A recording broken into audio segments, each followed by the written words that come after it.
मुख्यमंत्री योगी आदित्यनाथ ने कहा है कि एक चिकित्सक की सबसे बड़ी पहचान उसकी संवेदना होती है। यदि किसी डॉक्टर के मन में संवेदना नहीं है तो वह डॉक्टर कहलाने का अधिकारी है ही नहीं। इस पर विचार होना चाहिए। उसकी पहचान ही संवेदना से है।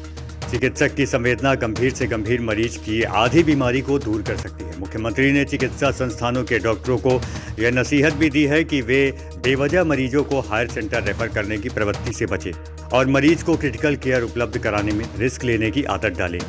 सीएम योगी शुक्रवार दोपहर बाद अखिल भारतीय आयुर्विज्ञान संस्थान एम्स गोरखपुर के परिसर में 500 लोगों की क्षमता वाले विश्राम सदन रैन बसेरे का भूमि पूजन शिलान्यास करने के बाद उपस्थित जनसमूह को संबोधित कर रहे थे।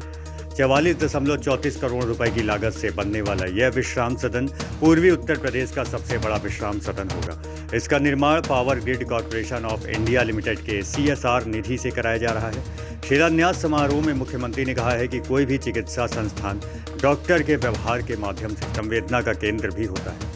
संवेदना के इस केंद्र में अगर एक मरीज भर्ती होने आता है तो उसके साथ कम से कम 3 या 4 अटेंडेंट होते हैं। पूर्वी उत्तर प्रदेश में तो कई बार अटेंडेंट की संख्या 10 तक हो जाती है। ऐसे में मरीज के साथ आने वाले अटेंडेंट को आश्रय की अच्छी व्यवस्था होनी चाहिए। उन्होंने कहा है कि 500 बेड के विश्राम सदन के शिलान्यास के साथ ही गोरखपुर एम्स को एक नई उपलब्धि प्राप्त हुई। हमें टेक्नोलॉजी का उपयोग करना होगा और टेक्नोलॉजी अगर हम उपयोग करेंगे तो अधिक से अधिक लोगों को हम राहत दे सकते हैं, क्योंकि एम्स जैसे संस्थान आज ही आपकी ओपीडी लगभग 4000 तक पहुंच गई है। और मान करके चलिए कि अगर यहां पे सभी सुपर स्पेशलिटी की फैकल्टी आ जाए और ये सभी सेवाएं देनी प्रारंभ करेगी, यही ओपीडी आपकी जाएगी 10,000 तक। उस समय स्क्रीनिंग की व्यवस्था हो और स्क्रीनिंग के लिए यह एक सेंटर बने। अगल बगल के जनपद जितने भी हैं उन जनपदों में भी एक एक मेडिकल कॉलेज आज स्थापित हो चुके हैं।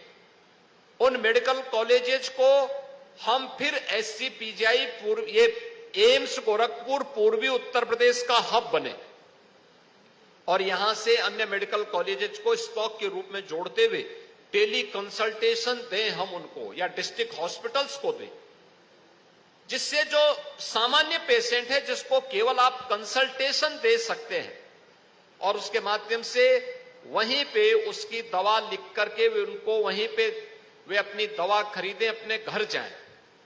उस प्रकार के पेशेंट यहां पर आए जिनको यहां पर एम्स के माध्यम से बेहतरीन सुविधा देने में सुविधा होगी और डॉक्टर को भी यहां पे सुविधा होगी।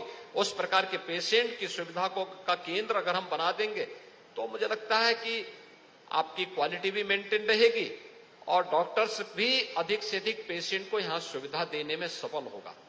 हमें फ्यूचर की उस सुविधा के लिए तैयार होना होगा।